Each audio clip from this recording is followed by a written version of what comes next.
Buenos días, señoras y señores.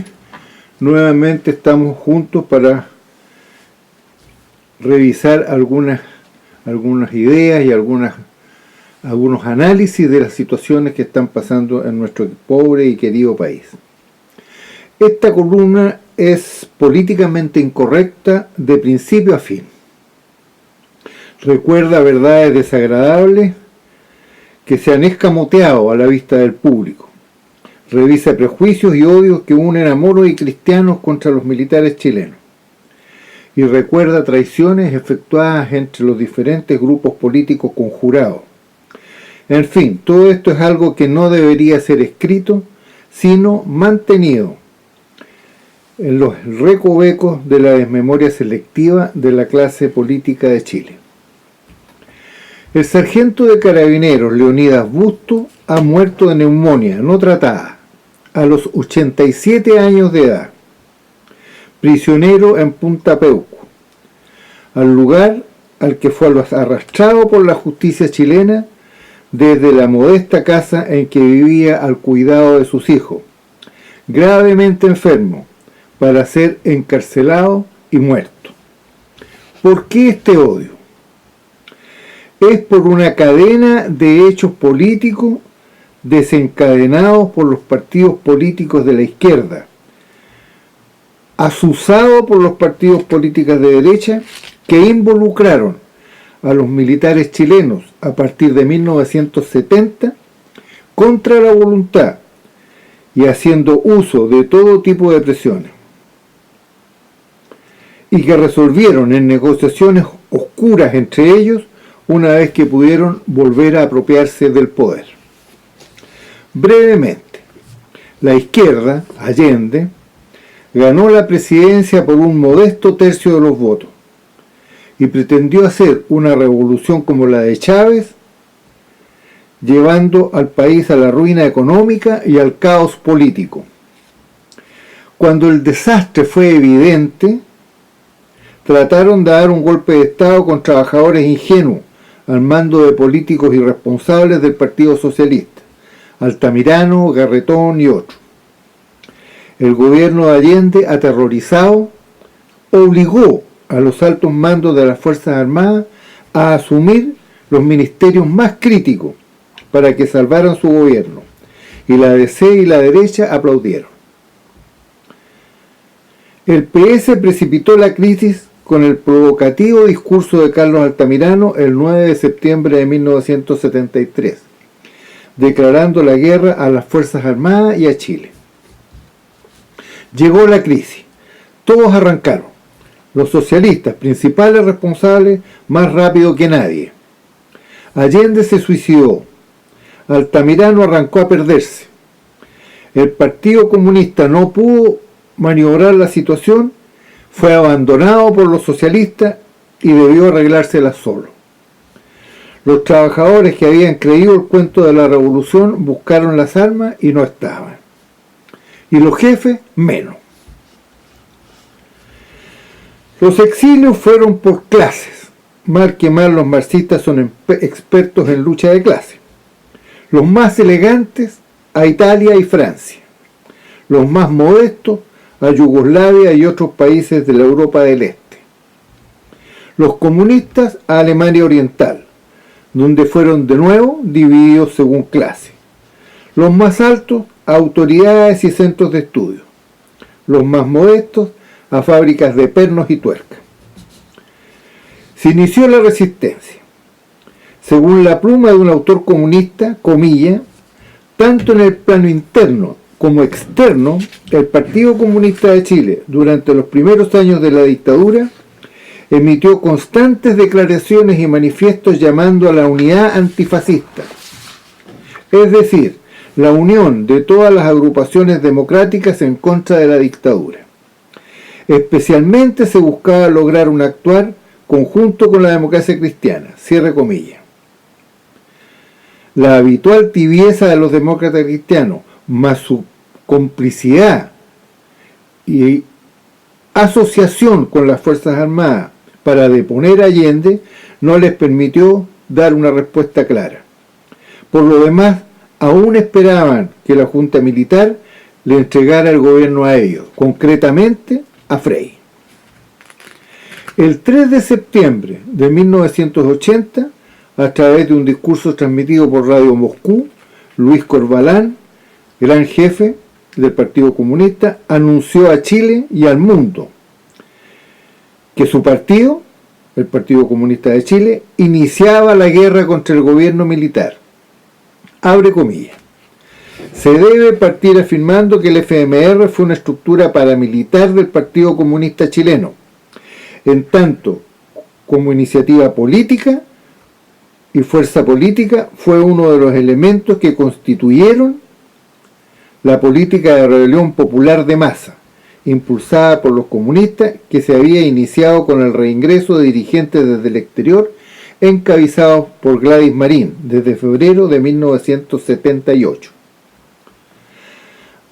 Así, el contexto social y político de las protestas permitió el desarrollo, masificación y legitimación de diversas formas de lucha. Este es el eufemismo que usan los comunistas para hablar de lucha armada. Incluía la lucha armada y las expresiones de violencia política popular, incorporando de esta forma nuevas prácticas y concepciones de luchas en los tradicionales repertorios del movimiento popular. En este escenario continúan los comunistas las acciones armadas en contra de la dictadura, como ataques a cuarteles militares y policiales, los sabotajes, voladuras de torres y líneas férreas, con el montón de asesinatos de personas en el ferrocarril entre Valparaíso y Limache, ajusticiamiento de miembros de los cuerpos de seguridad, asesinatos, secuestros, recuperaciones, robo de dinero, armas y comida, los copamientos territoriales, las emboscadas y las propagandas armadas, así como las actividades milicianas relacionadas con la autodefensa de masa, se incrementaron e intensificaron notablemente, por lo menos hasta fines de la dictadura. Cierro comillas.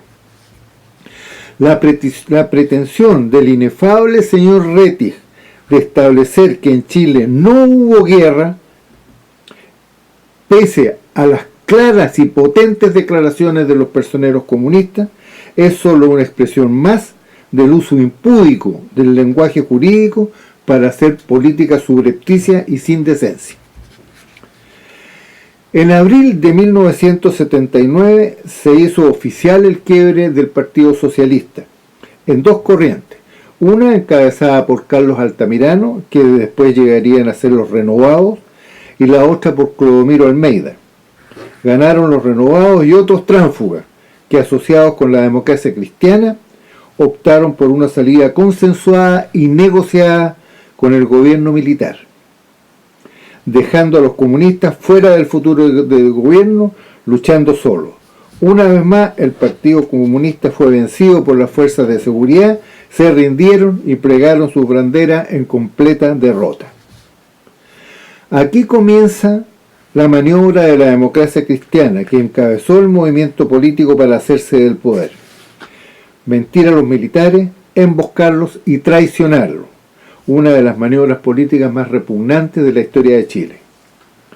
La idea la explica Edgardo Benninger, cerebro de la estratagema. Comilla. Hubo acuerdo en estimar que el mero hecho de asumir la presidencia generaría una situación de nuevos y distinta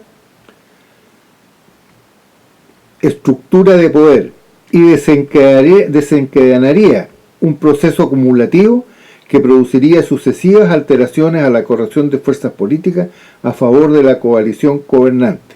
Traducido esto al castellano, quiere decir que el devenir de la política posteriormente a la salida del gobierno militar y a la entrega del poder les iba a permitir acumular las fuerzas suficientes para desconocer todos los acuerdos contraídos. La primera tarea de la transición, continúa Benninger, era el logro total y completo de la fuerza, el regreso total y completo de las Fuerzas Armadas a sus cuarteles. El objetivo primario se logró con mayor facilidad y prontitud de lo esperado. Se impuso entre los militares la tradición de dependencia y el respeto por la figura del presidente de la República, el constitucionalismo militar y su estricto apego a la jerarquía. Cierro comillas.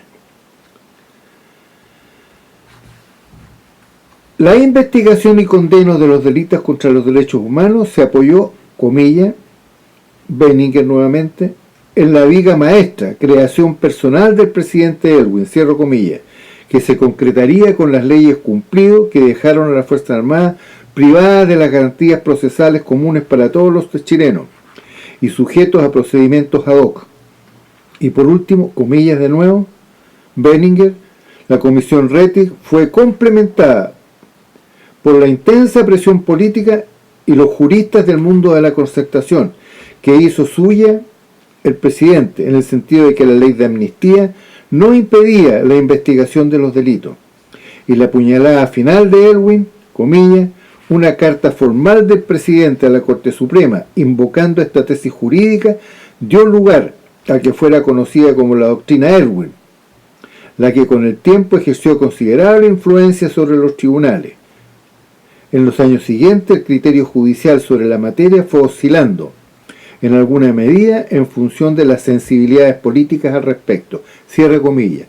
Traducido al chileno de la gente decente, esto quiere decir que Elwin presionó al Poder Judicial y los jueces fueron distorsionando la doctrina jurídica, aplicando valores y conveniencias políticas para perjudicar, condenar y castigar a los militares desconociendo los acuerdos previos.